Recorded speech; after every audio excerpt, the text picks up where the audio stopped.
Itinanggi ni Senadora Leila de Lima na personal niyang kakilala sina Albuera Mayor Ronald Espinosa at anak niyang si Kerwin. Bunsod po ito ng paglabas ng isang litrato na ito na ibinigay ng isang source sa GMA News kung saan makikitang kasama si de Lima at ang umano'y si Kerwin Espinosa. Ayon kay de Lima, malamang ay chance photo lang ito nakuha noong panahon ng kampanya. Hindi na raw niya matandaan ng kinunan ang litratong ito. Ayon naman sa Chief of Police ng Albuera na si Chief Superintendent Jove Espenido, kalakip sa affidavit ni Mayor Espinosa ang naturang litrato ni de Lima. Duda si de Lima sa motibo ng paglalabas ng larawang yan. Hindi ko maalala yan. Siyempre, election siguro to.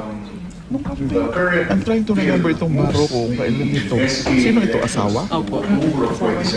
That's my staff. It's one of those. I don't remember this. Honestly. No, I don't know Espinosa.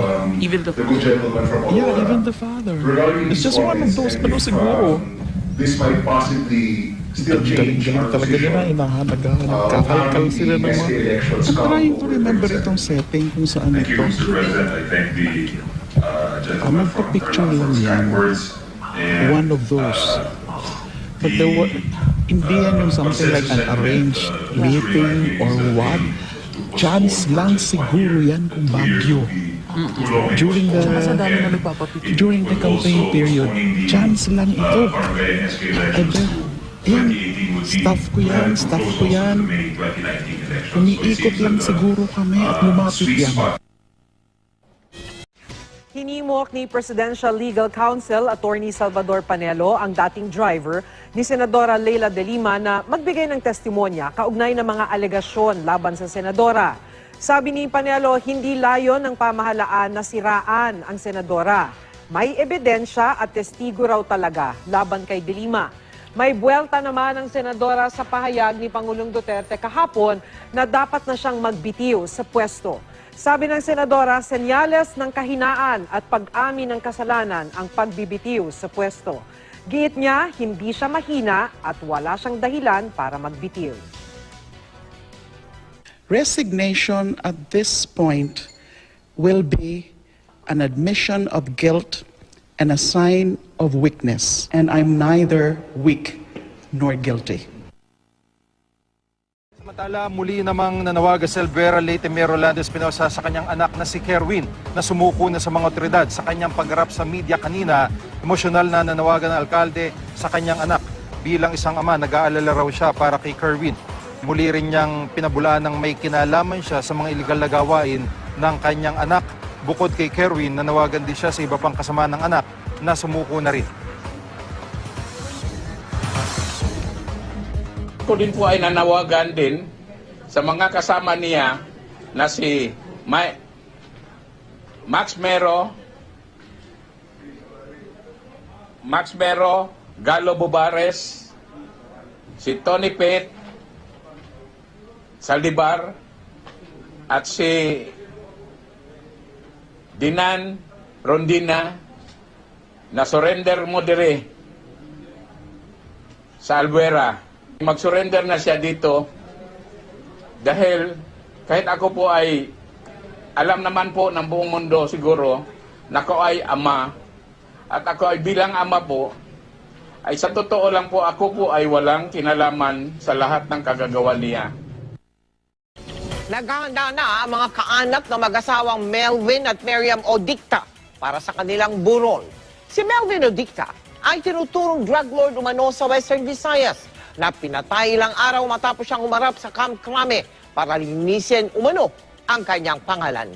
Pagtiyak ng Malacanang, tututukan ng mga pulis ang kasong pagpatay sa dalawa. Mula sa Iloilo City, nakatutok live si Athena Imperial. Athena. Nel, nandito pa sa isang punerarya sa Iloilo City ang labi ng mag-asawang Odicta. Nasa morgue pa at wala pang burol. Hindi pa raw nakakapagpasya ang mga kaanak ng mag-asawang Odicta kung saan ibuburol ang labi ni na Melvin at Miriam. Kaninang umaga, namili na raw ng ataol ang mga kaanak. Tahimik sa garahe ng Melvin Taxi at Miriam Transport, dalawa sa mga negosyo ng mag-asawa dito sa Iloilo City. Si Ronnie Dionaldo na 8 taon ng empleyado ng mag-asawa, ginigiit na hindi konektado sa anumang transaksyon ng droga ang mga amo. Lahat kami dito witness na yung mga negosyo na o mga tinutulong niya sa ibang tao, sa mga humingi ng tulong sa kanila, galing po talaga sa legal na paraan. Bukod sa taxi at van rental service, may internet cafe, water refilling station, gasolinahan at bar and restaurant din ng mag-asawa. Hindi alam ng kapatid ni Miriam na pupunta ang mag-asawa sa Camp Crame. Dismayado rin siya sa naging pahayag ni Pangulong Duterte tungkol sa pagkamatay ng kanyang kaanak. Hindi niya muna inano masyado kung totoo o kung may katotohanan o wala. Ang sabi niya matagal na. Ang abogado ni Melvin Odicta na si Attorney Raymond Fortun, iginiit na walang isinumiteng drug matrix ang kanyang kliyente. Hindi raw drug lord si Odicta at hindi siya ang sinasabing si Dragon.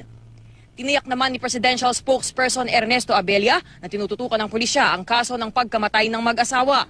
Police have already formed a special task force that would look into the deaths. The director of the Western Visayas Regional Police has said that they do value the life of every individual and respect due process. Ang Aklan Police naghahanap na rin ng mga testigo na pwedeng makatulong sa kanilang investigasyon. Iniimbestigahan na rin kung bakit nakabiyahe ang mag-asawa sakay ng Roro Pacaticlan kahit nahulihan ng mga baril ang 3 kasamahan umano nila sa Batangas Port. Ayon sa pulisya, pare-parehong walang lisensya, kalibre 45, kalibre 25 at 9mm pistols na nakuha kina Marlon Susano, Manolito Susano at Maria Victoria Laico. Nakuha ang mga armas sa 2 sasakyan ng mga suspect. Isa rito'y pagmamay-ari ni Ginang Odicta. Tumangging magpa-interview ang 3 inaresto. Yung ating 3 suspects, 2 lalaki at 1 babae, ay mag-undergo po ng tactical interrogation. Well, ayon sa kapatid ni Miriam na si Eduardo ay magiging bukas naman daw sa publiko at sa media ang burol ng kanyang mga kaanak. Mel? Maraming salamat sa iyo, Atina Imperial. Ng pamilya ni PO3 Jeremiah De Villa ang Public Attorney's Office kaugnay ng pagkamatay ng naturang pulis. Si De Villa ang pulis na bumaril sa motoristang si John De La Riarte nang manlaban umano ito sa mga pulis sa Makati. Itong Sabado, tumalon si De Villa mula sa isang gusali sa Camp Crame na kanyang ikinamatay.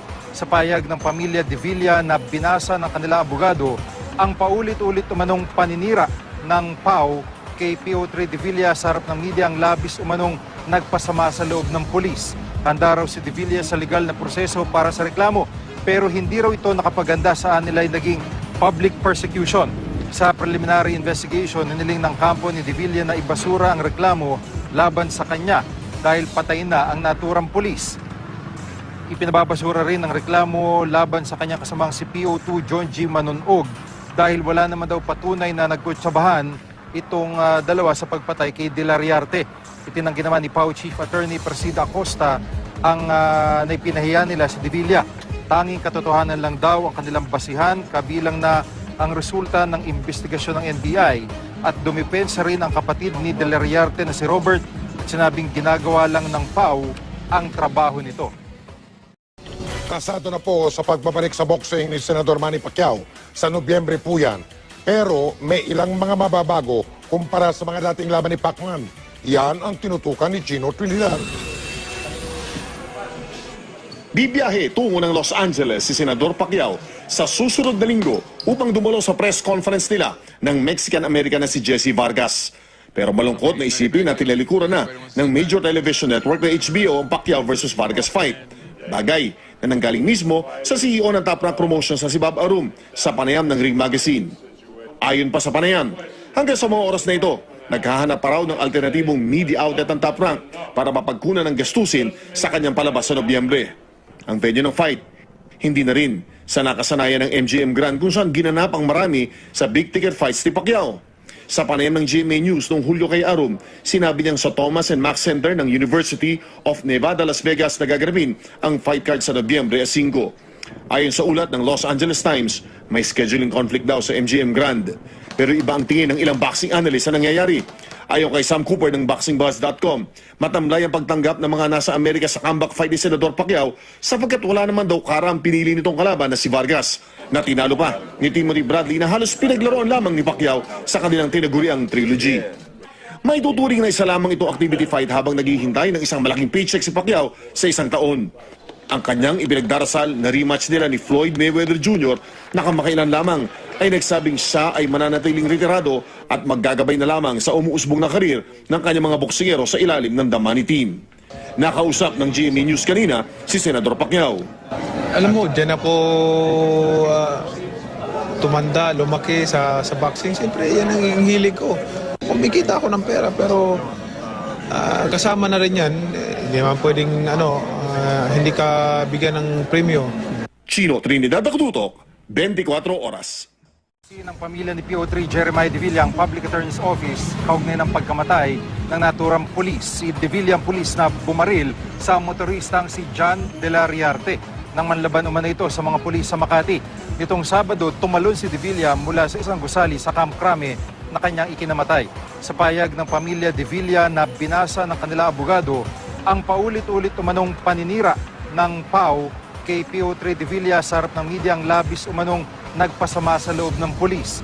Handa raw si De Villa sa legal na proseso para sa reklamo, pero hindi raw ito nakapaganda sa nila'y naging public persecution. Sa preliminary investigation, hiniling ng kampo ni De Villa na ibasura ang reklamo laban sa kanya dahil patay na ang naturang pulis. Ipinababasura rin ang reklamo laban sa kanyang kasamang si PO2 John G. Manonog dahil wala naman daw patunay na nagkutsabahan itong dalawa sa pagpatay kay De La Riarte. Itinanggi naman ni PAO Chief Attorney Persida Acosta ang naipinahiya nila si De Villa.